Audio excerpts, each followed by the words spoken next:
transferred from a previous line to another. That's objectively. Nadhani, mwingine. Esther, you're saying that why does it take 7 to 14 days to replace a faulty transformer? And probably, Engineer MD, we may begin with you because there's a specific question to you, so that we can also get into the deeper analysis of what exactly people pay for, and I'm sure that Engineer Wino would want to take that. But first, for you, MD. Okay, I know one of the, and we hear you. We've had a number of comments, especially made about the fact that one applies for power connection and he has to pay for the transformer, while when the others come, they do not contribute to the same.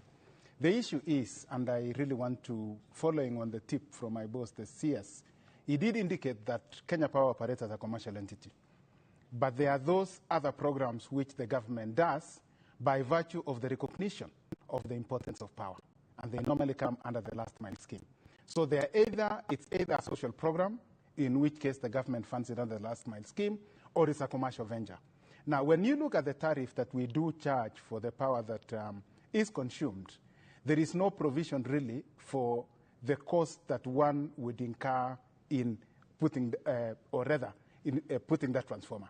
It would have had to come directly from Kenya Power Resources.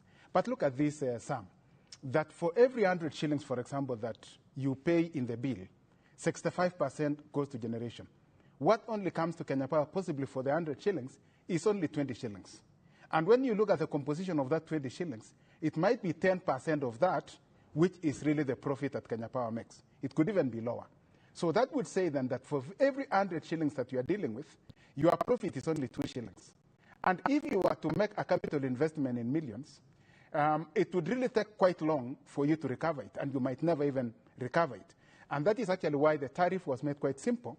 And the idea is to maximize the number of connections, so that this commercial person who wants this power for a commercial purpose should be able to cater for that installation. But yes, it is true that once it is installed, the rest who come on board, and they'll always say this, I wish you were on my seat, Sam, the person will just say, I'm 100 meters away from this transformer. Why should I pay more than this particular amount? And they are right. So what normally, traditionally follows is now the one who comes after would actually just be paying for the installation, for just the cost of making that connection, and they don't have to pay for that transformer. But definitely, this is a very good conversation. The conversation is open, and we can see looking forward if there are other ways within which that can be dealt with.